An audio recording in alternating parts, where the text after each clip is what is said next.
Out of nowhere, an alarm came on, and the school was placed on lockdown. Seconds later, I heard screaming coming from the school. Panicking, I rushed to turn off the lights, but since there was no door to lock to secure the room, I found and hid inside a random locker. All I could hear for a while was the screaming, but then I heard the footsteps as someone rushed into the locker room. I peered through the slits in the metal, trying to see who it was. I couldn't see them, but figured it had to be another student hiding in one of the lockers as well, from the sounds of it. Moments later, someone else ran into the room.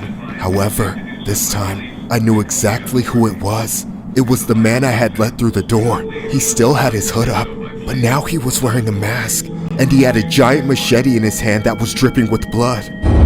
That's when I knew I had screwed up.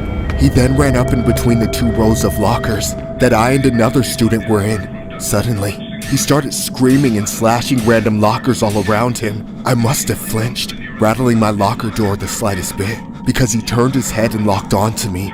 I held my breath as he walked up to my locker and stared through the same slits I was looking through. I tried as hard as I could not to move while holding the door closed for dear life. Then he screamed and slashed the locker. I know you're in there! Come out so I can cut your head off! Stop! You got the wrong guy! Bullshit! You're dead! The machete cut through the door, getting just inches from me. I was staring face to face with the blade as he struggled to get it out. He was just going to try and skewer me inside the locker.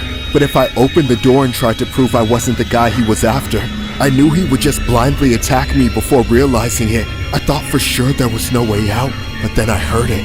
We both heard it. The sirens. They were still far away but rapidly getting closer.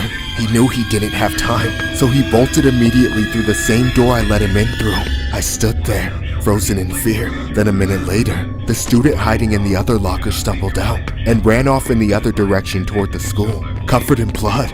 I stayed hidden until the cops came searching the locker room. I told them everything, hoping it would help, but unfortunately, the investigation never amounted to anything. Neither the masked man or student was able to be identified despite the information I gave.